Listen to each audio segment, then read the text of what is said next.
So let's talk about Alaska.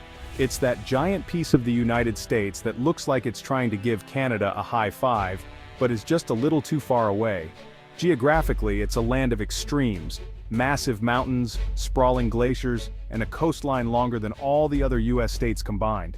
It's separated from the rest of the country, hanging out up there by the Arctic Circle. For a long time, to many Americans, it was just a vast, frozen mystery. But seemingly empty places on a map are almost never actually empty, and Alaska was always more important than it looked.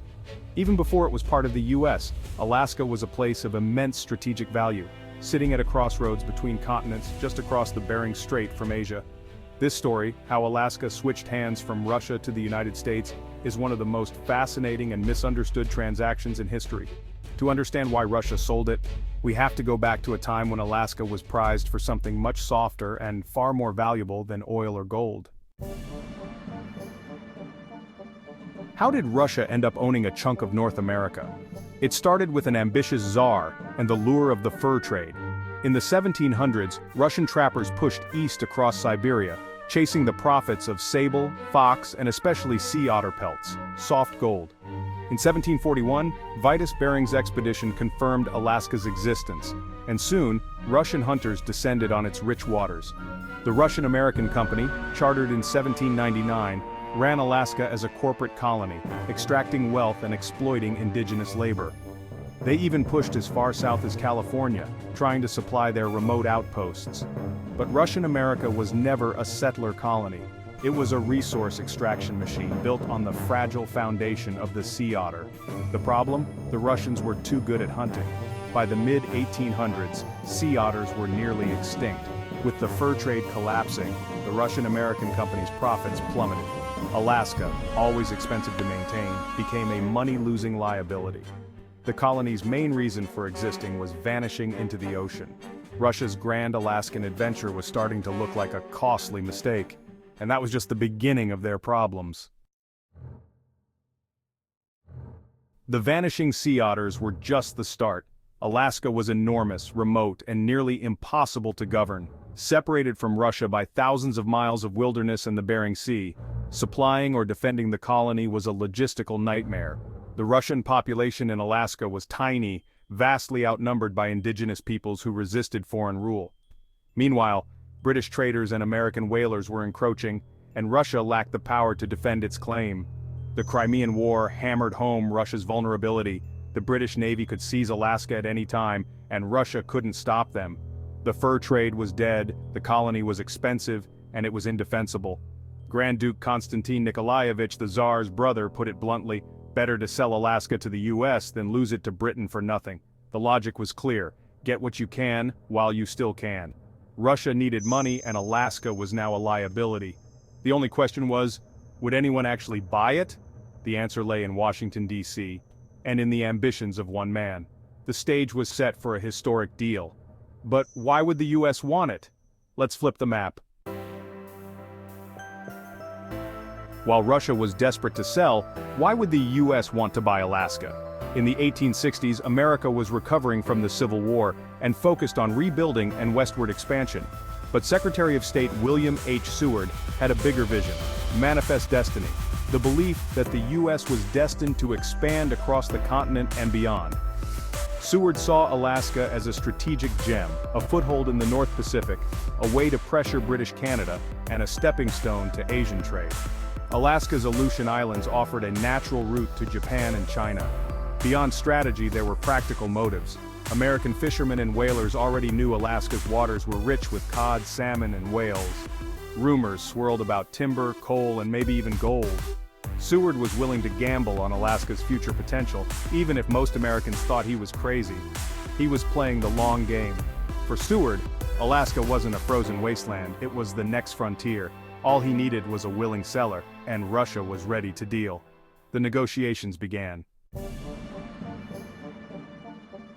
With Russia eager to sell and Seward eager to buy, the deal came together quickly. The Russian minister, Baron Eduard de Stokel, and Seward began secret talks in early 1867. Russia's initial price was $10 million, but after some haggling, They settled on $7.20 million, about 2 cents an acre for a territory twice the size of Texas.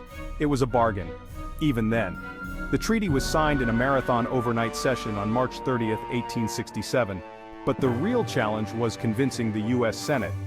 Seward launched a lobbying blitz enlisting Senator Charles Sumner, who delivered a marathon speech touting Alaska's resources and strategic value. Despite skepticism, the Senate ratified the treaty 37-2. The deal was done, on paper. But public opinion was another story. Many Americans thought Seward had bought a giant icebox. The real battle was just beginning. Would Congress actually pay for it? The debate was on. The final negotiations were a race against time.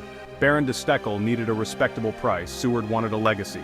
After days of haggling, they agreed on $7.20 million, thanks to a last-minute $200,000 sweetener for expenses. When the Tsar's approval arrived by telegraph late at night, Steckel rushed to Seward's house expecting to finish the next day. Seward insisted, "Why wait, let's do it tonight." Clerks were roused, lamps were lit, and the treaty was drafted in English and French. By dawn, the deal was sealed. The treaty was simple. Alaska was ceded to the U.S., public property transferred, Russian residents could stay or go. The price $7.2 million in gold, all because Seward refused to wait for morning, but the real drama was still to come, convincing Congress and the public. The ink was dry, but the controversy was just beginning. Would America embrace its new northern frontier, or regret the midnight bargain? The Alaska deal was met with ridicule and skepticism. Newspapers dubbed it Seward's folly and Seward's icebox. Many politicians called it a waste of money, an empty frozen wasteland. The real fight was in the House of Representatives, which had to approve the payment. Critics argued the land was worthless and the money was needed for reconstruction. Rumors swirled of bribes and backroom deals. For a year, the debate dragged on. But Seward and his allies argued Alaska's strategic value and the importance of honoring treaties. In July 1868, the House finally approved the funds. The U.S. officially owned Alaska, whether the public liked it or not. The gamble was made. Now, only time would tell if it would pay off. In Russia, the sale of Alaska was met with quiet relief among the elite.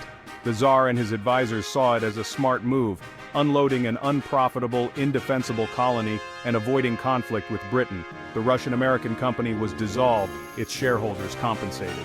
The official handover took place in Sitka on October 18, 1867. The Russian flag lowered, the American flag raised. Most Russian colonists chose to return home.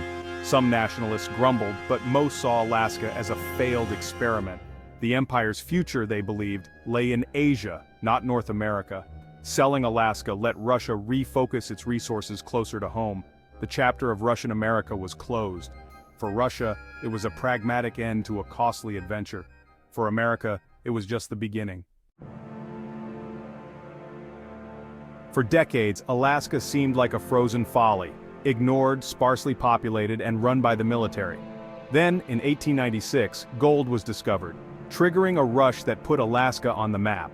Towns sprang up overnight and the territory's wealth became undeniable. In the 20th century, Alaska's strategic value soared.